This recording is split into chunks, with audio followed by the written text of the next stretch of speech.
अस्सलामुअलैकुम। कैसे हैं आप सब? उम्मीद करती हूँ आप सब ठीक होंगे।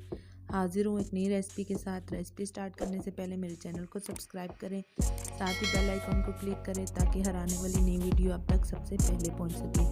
वीडियो को फुल वॉच कीजिएगा। आज की रेसिपी है चिकन पराठा रोल की, जिसके लिए सबसे पहले हम 250 ग्राम चिकन लेंगे।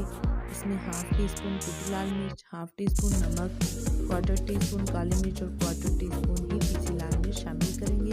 फिर इसमें 1 टेबल स्पून सिरका, 1 टेबल स्पून चिली सॉस और 1 टेबल स्पून सोया सॉस शामिल करेंगे। साथ ही इसमें 2 टेबल स्पून दही और 1 टेबल स्पून क्रीम शामिल करें और साथ इसमें 1.5 टेबल स्पून कुकिंग ऑयल शामिल करें और मिक्सचर को अच्छी तरह से मिक्स करें और आधे घंटे के लिए मैरिनेट होने के लिए रख दें।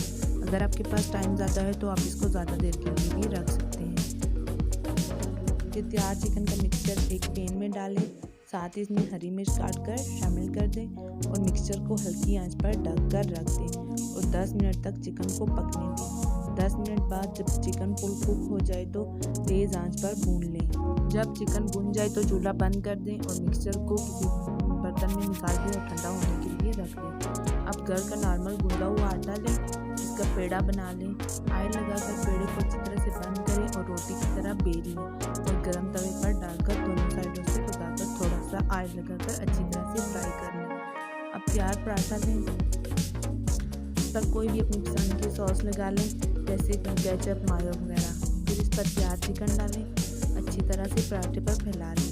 फिर ऊपर कटे टमाटर और प्याज शामिल करें। इसके अलावा खीरा वगैरह भी डाल सकते हैं और पराठे को अच्छी तरह से रोल कर लें। अब तैयार रोल पर बटर पेपर लगाकर बंद कर लें और थोड़ी सी सॉस ऊपर से मज़ीद डाल दें। दरमियान से कट करके रोल सर्व करें। मज़ेदार रोल तैयार है। मैं उम्मीद करती हूँ रेसिपी पसंद आई होगी। रेसिपी पसंद आई हो तो ट्राई ज़रूर कीजिएगा। आज की वीडियो है यहीं तक। हाजिर होंगी एक नई वीडियो के साथ। तब तक के लिए अल्लाह हाफिज़।